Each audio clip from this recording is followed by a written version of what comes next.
Hey, welcome to the show. Today I want to give you the best tips for shooting medium format film regarding the film and how to manipulate it. Either you're new to medium format or you're an experienced user, maybe some of these tips might help you. First one is to load the film in the shade or cover your back of the camera with your body if you're in the sunlight. That will give you around a stop and a half less light, and it's easier that light won't leak through the back of the backing paper, through this top and bottom. So that's something you want to be careful with. Second tip is going to be when you're loading your film, you want to keep your camera back or the paper in the film as tight as possible. So when you're loading your roll, you want to keep a little tension. Sometimes you put your finger here, and while you're advancing, you're giving it some tension. You want to have a little bit of paper warp on the back. You want to help it so it won't let loose from here, but it'll keep some tension. So that will be tip number 2. Third tip is when you're gonna load, there's a bit of a flat head on the bottom of here. So maybe you can see that here. You wanna keep that little flat head vertical, because when it's vertical, and let me put it vertical, it's much easier to load the top of the spool into that. So it just kind of fits in there. This has to be open. And that way it's easy to load. If you don't have, and then you turn it, you got it there.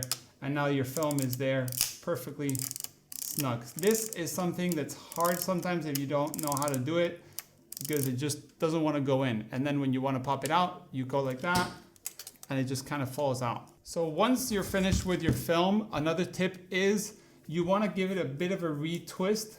Kind of like when you do with paper when you're doing a poster to ship it or something like that. So when you do that, you tighten the backing paper against itself and it prevents light leaks. Once you do that, you got to fold the paper tab under and you lick or stick this little sticker.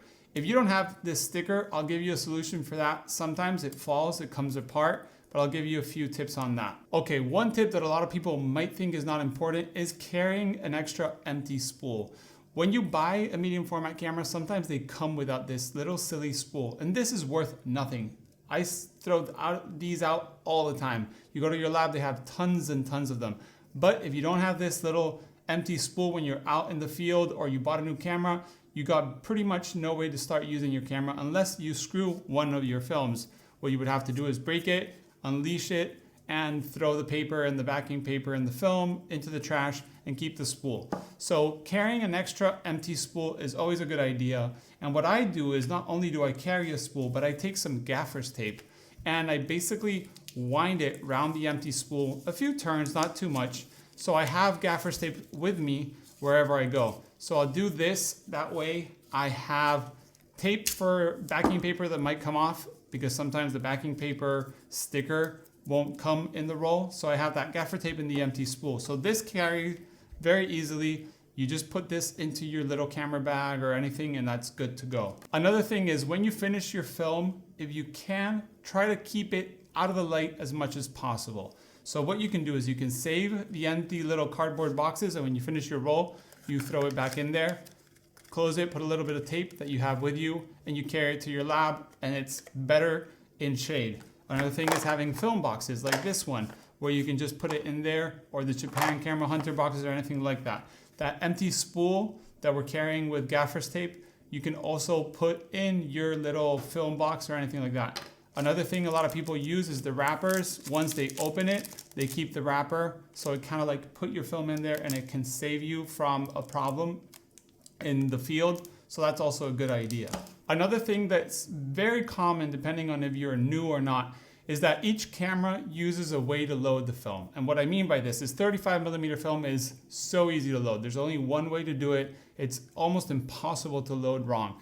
But with 120 film, some cameras take the film, and this is backing paper from an old roll. Some cameras take the backing paper so you can see the letters, and some cameras you need to see the black part. For example, when you're loading a Hasselblad, you want to see the black part of the paper because the camera is going to be loading towards the image is going to hit here, which is where the film is going to be.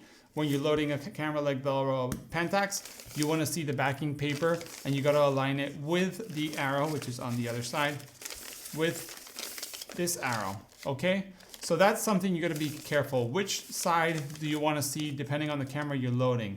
If you don't know this, it's best to look online. I've made a bunch of tutorials on how to load cameras, but there's also a bunch more, or you can go online and check out how your camera is loaded. But it's always very simple. This is the side of the backing paper, this is the side of the film. Where will the lens project the image? Will it be into this part or that part? And that's how you make sure you know what you're doing. And yeah, that's it for all the tips that I can think of using medium format. I hope that will help you save a few rolls when you're out and about, especially the extra spool. Costs nothing to take it with you. It weighs like 2 grams. I've seen people drop them in rivers. I see people drop them in the street and not being able to get them. Take an extra one. It'll save you that roll you'll have to screw to get the spool to be able to load your camera. As every medium format camera needs an empty spool and a new roll. You need 2 spools inside your camera at all times. So yeah, that's all for this video. If you have any questions, leave a comment below. Thanks for watching. See you in the next video.